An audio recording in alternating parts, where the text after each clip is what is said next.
All right, hello wine drinking people. We're back with more of what I've had to drink yesterday and a busy year so far. I think we're up to wine number 800. Wow. A lot of drinking going on here in the store and a lot of great stuff. I want to thank Steve Sink, our good friend from O-Pee-Chee, for stopping by with 4 most excellent Cabernet Sauvignons. These wines were all open the day before, and really, you know, that's the sign of a great wine when you can show it 2 or 3 days. And, well, all great wines have at least 2 or 3 days in them when they're young. This 2009 Ehlers Estate, 1886. This is one of the rare cases where this is a winery. They're all of the funds that are generated, the profits go to cardiovascular research. So really interesting phenomenon here. The former owners, when they passed away, they set up this winery in trust. And Kevin Morrissey is the winemaker here, formerly from Stag's Leap Winery. This wine's a blend of Cabernet Sauvignon, 84%, 11% Cabernet Franc, a little Merlot, and Petit Verdot, and they're 100% estate-grown fruit, certified organic, which is becoming big today. A lot more great producers starting to put that on their label. Before it was just kind of a kooky thing that you find in like Whole Foods, you know, these organically labeled wines. But all the great producers today realize the most important thing is you keep your vineyard healthy, and to do that, you don't want to spray it with poison. Okay, poison is bad. All right, dark cherry and currant black cherry fruit showing on the nose here. Liqueur-like concentration, lovely richness in this wine. Dark chocolate, toasty oak spice, layers of sweet tobacco. Really lovely complexity here on the nose. I always say drink the good stuff first, and this was the best wine of the tasting. Just incredible richness, but still this wine had lovely freshness at the end. And, you know, I'm not opposed to big wines that are alcoholic. I just don't like wines that are out of balance. And even though, you know, this wine had a lot of fruit, a lot of tannin, a lot of everything, it's still finished with great freshness at the end, leaving you wanting another sip. Well, maybe the rest of the bottle. In this case, this wine, most excellent. One of the best Cabernets that I have had from the 2009 vintage. All right, the Mount Eden Vineyards estate from the Santa Cruz Mountains. They also do an old vine cuvee, much smaller.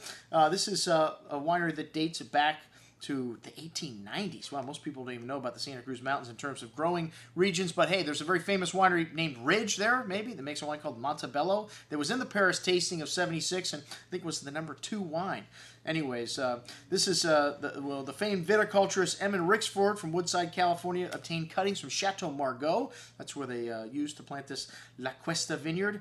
And this wine has a lovely Bordeaux kind of nuance to the nose here. It's mostly Cabernet Sauvignon to the tune of 88%, a little Merlot and Cab Franc, Petit Verdot in there as well. But a really lovely black peppery spice, dried tobacco, and coffee kind of note to the nose, which in a blind tasting I might guess this wine is Bordeaux. Really classic and firm tannins here showing on the palate, but still Californian nature. You still get a lot of fruit there, some velvetiness to the tannins on the finish, and that tobacco spice, soy, and espresso notes showing to the end, along with a lovely minerality to this wine. I like this wine almost as much as the Ehlers, and for half the price, maybe it's a better wine. I'd rather have 2 bottles of the Santa Cruz Mountains Cabernet. The Red Mare is up next, and this is Ann Vauder. She worked for 4 years under Heidi Peterson Barrett at Paradigm, and the Red Mare was a gift from the folks at Paradigm, thus the name.